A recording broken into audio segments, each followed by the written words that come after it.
কাহারে করিছ ঘৃণা তুমি ভাই, কাহারে মারেছ লাথি? হয়তো উহারই বুকে ভগবান জাগিয়াছেন দিবারাতি।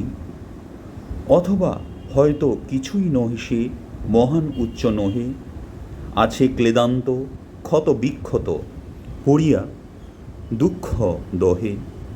তবু জগতের যত পবিত্র গ্রন্থ ভজনালয় ওই একখানি ক্ষুদ্র দেহের সম পবিত্র নয়। হয়তো ইহারি ঔরসে ভাই, ইহারি কুটিরে বাসে জন্মিছে কেহ জোড়া নাই যার জগতের ইতিহাসে। যে বাণী আজিও শুনিনি জগৎ, সে মহাশক্তি ধরে আজিও বিশ্ব দেখিনি, হয়তো হাসিছে সেই এরই ঘরে। ওকে চণ্ডাল, চমকাও কেন?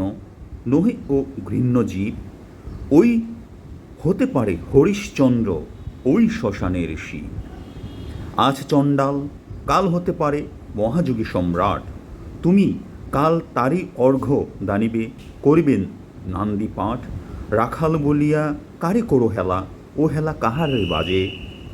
হয়তো গোপনে ব্রজের গোপাল এসেছে রাকাল সাজে, চাষা বলে করো ঘৃণা।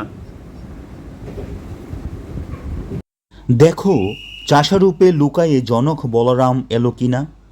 যত নবী ছিল মেষের রাখাল, তারাও ধরিল হাল। তারাই আনিল অমল বাণী, যা আছে রবে চিরকাল। দাড়ি গালি খেয়ে ফিরে যায় নীতি, ভিখারি ও ভিখারিণী। তারই মাঝে কবে এলো ভোলানাথ গিরিজায়া, তা কি চিনি? তোমার ভোগের রাস হয় পাছে ভিক্ষা মুষ্টি দিলে, দাড়ি দিয়ে তাই মার দিয়ে তুমি দেবতারে খেদাইলে। সে মার রহিল জমা, সে কে জানে তোমার লাঞ্ছিতা দেবী করিয়াছে কি ক্ষমা। বন্ধু তোমার বুক ভরা লোভ, দুচোখে স্বার্থ থুলি, নতুবা দেখি